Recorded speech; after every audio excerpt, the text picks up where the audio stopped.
welcome to Gardening at 58 North. In this video I'd like to give you guys an update on my jade plant here. So there's a previous video, I'll put the link in the iCard, it'll just be up here.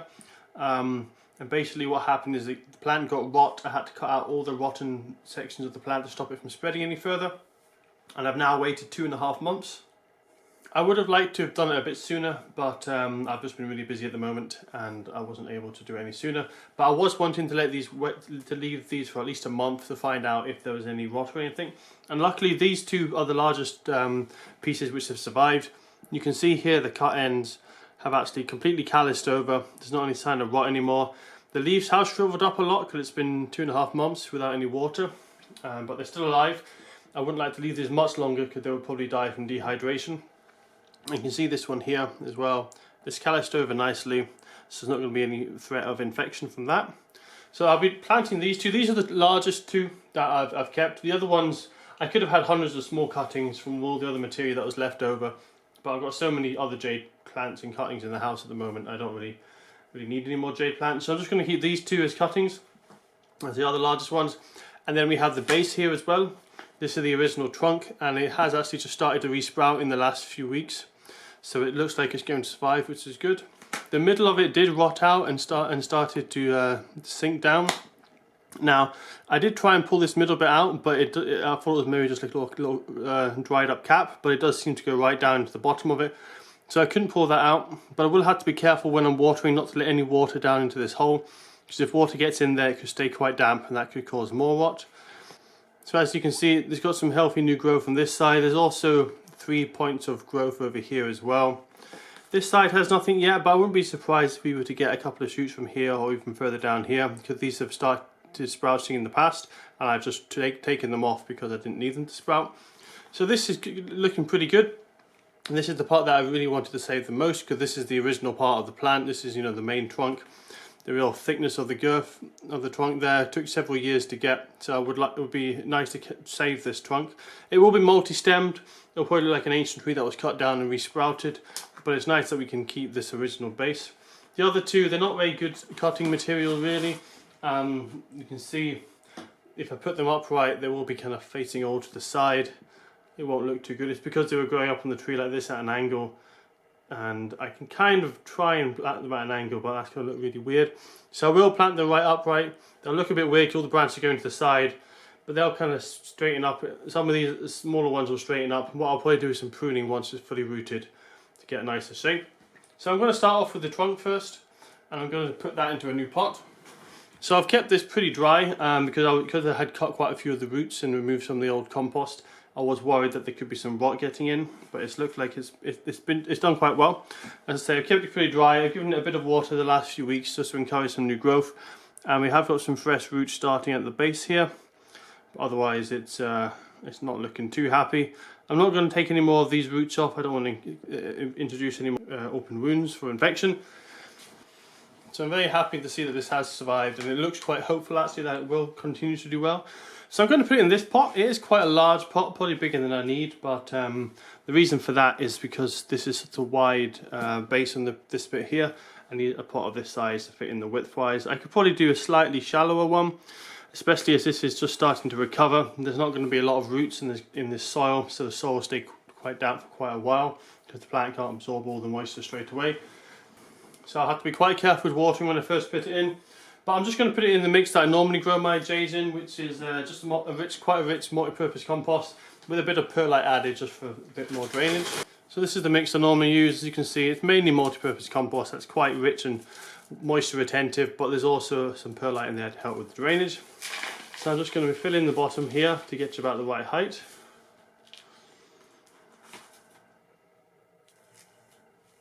That looks pretty good. All I need to do is top up the top.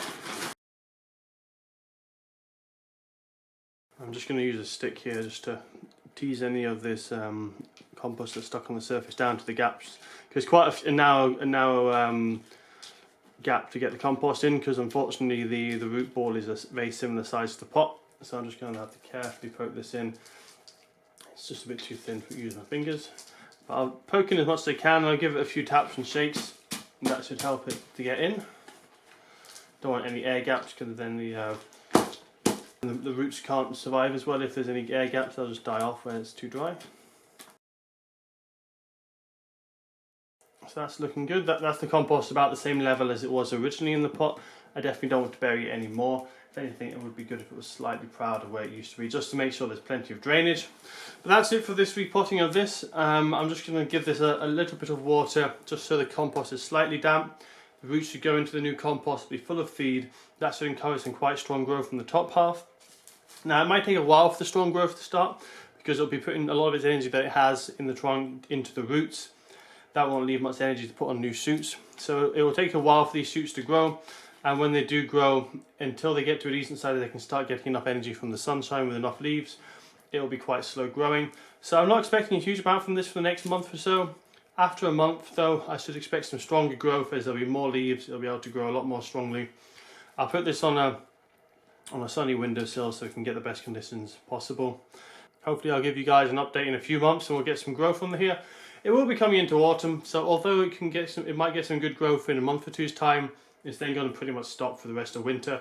So I might put it under grow lamps. I'll see how it's doing, but I'll give you guys an update. It's looking quite hopeful for this. I'm glad I can save the most precious part of the plant, which is the main trunk part.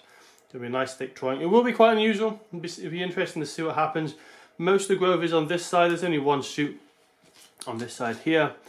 I'm hoping that some of these other shoots might start to come up as the plant gets a bit healthier, and then I can choose what I want to keep and what I want to prune away as I regrow this plant into a new shape. So for planting up these cuttings, I'm going to be using a mix which starts to slightly more than 50% perlite. So you can see here, a huge amount of perlite. That's to make sure it's really free draining, nice and loose, to stop any kind of problems with rot. You can actually do cuttings on 100% perlite if you're really worried about rotting. That gives you the best drainage. But the problem I find with that is there's not any nutrients in perlite. So they'll take root quite well, but then they won't put on any strong growth. They'll stay quite weak. I like to put a bit of multi-purpose compost with the perlite. That makes sure that there is some nutrients in there. Also, it has a little bit more moisture retention. So when the plant does start growing roots, it can actually put on some good strong growth. So I'm going to use quite a big pot. The only reason for that is because these are going to fall over if I use a small pot. Ideally it would be a small pot so that it dries out nice and quickly in between watering, so there's no stagnation of the compost getting wet and having rot problems.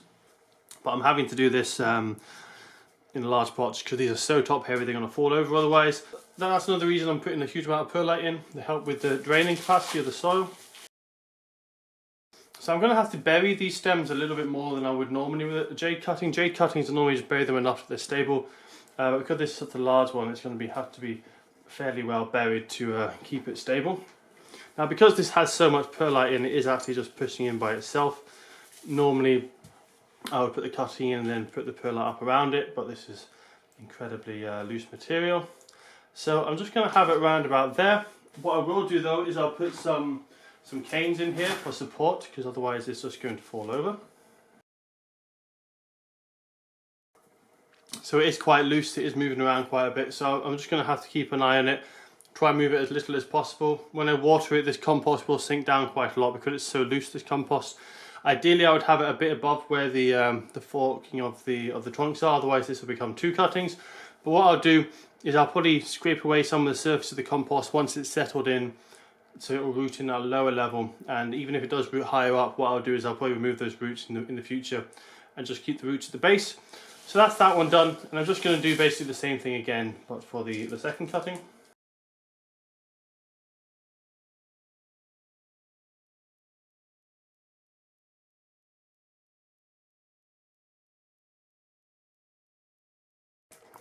So that's the two jade cuttings potted up. They don't actually look too bad from this angle, but as you can see if I rotate them, the branches are all facing one direction, and from behind they look pretty awful. You can see the branch structure quite well, but you can't really see many leaves, so they do need to be looked after, and I'll probably have the sun on this side at some point to bring some of the greenery back. I suspect these will start greening up with new shoots if I have the sun mainly on this side, so I should be able to even it up somewhat. This one hasn't got too bad a structure, especially this trunk here. I might have to have it as a multi-stem tree, we'll see. Or I might just remove this whole side and make it a single stem tree. What I will try and do is I'll try and put this on a time lapse for you so you can see how it kind of recovers. The leaves should start to swell up, then we should get some new growth on the leaves as well. I can't really do that with the base of the trunk, because that's so touch and go. I don't want to give it anything less than perfect. If I'm going to be using the grow lamps on this, they're not the most powerful, and I would have to have a grow lamp really close to the other one to have it as good as the light from the sunny windowsill. So that one will be staying on the windowsill. I might put that in the time lapse later on if I can, if these have recovered by then. I can have the grow lamp much closer to it. But these for now, it doesn't matter too much about light conditions. The main thing is it regrows its roots. I will be giving it some bright conditions though, but certainly not full sun until its roots are established, because I don't want this to dry out anymore. I really need it to grow those roots. And it will grow them really fast because it's so starved of moisture. It's desperately trying to root. And it has in fact been sending out lots of roots already. Most of them have dried up and died, but you can see all these kind of brown material at the back here. And also over here. These are actually young roots that have started to grow, and they've just died because they've not gone into soil. They've just dried up in the air. But if they were to go into soil, they would have grown quite rapidly and established the plant. So that's what should happen now, especially as it's facing the right way up. All the hormones will go down into the bottom of the trunk and encourage rooting there. In the past, this was lying flat, and the lowest point was all these stems here, which is why these stems have grown roots and not the very base of the cutting. So I'll give you guys an update probably in a few months when these have perked up, and probably when the main trunk has started to put on some good growth as well.